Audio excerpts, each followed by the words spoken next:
alive.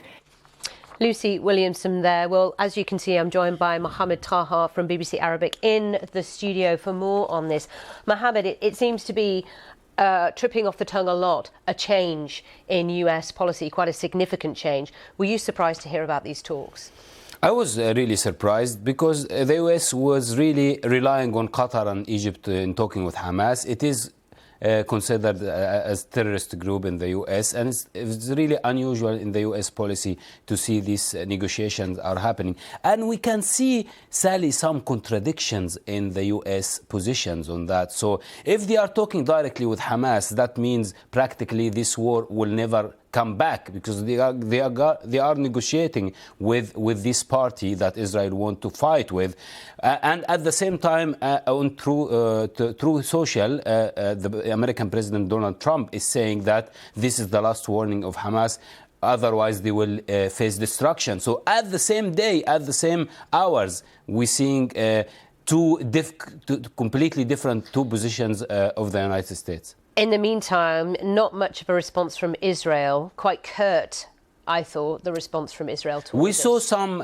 very brief statement from the PM office saying that they are not really happy with these negotiations. They are not happy not because these negotiations included the hostages talks, but there are talks in the Israeli media that these talks are talking about wider solution to Gaza Strip and also a permanent situation in Gaza, which is really annoying Israel. Israel wants to have the option of returning back to war all the time, and the American administration does not want to have war, and as the American president said, he wants to have a Riviera in Gaza and constructing Gaza in a certain way. During this first phase of the ceasefire, when hostages were handed over, Hamas wanted to show a big, strong show of strength. But what do we know really about Hamas and its presence in Gaza at the moment?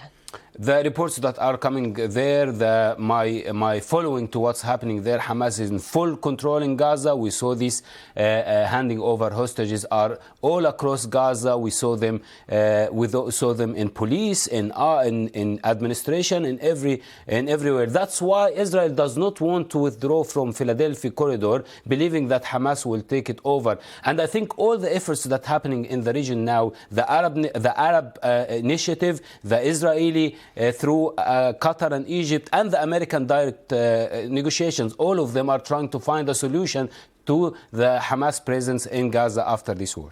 Okay, thank you so much. Mohamed Taha there with the latest. Thank you, sir. Let's now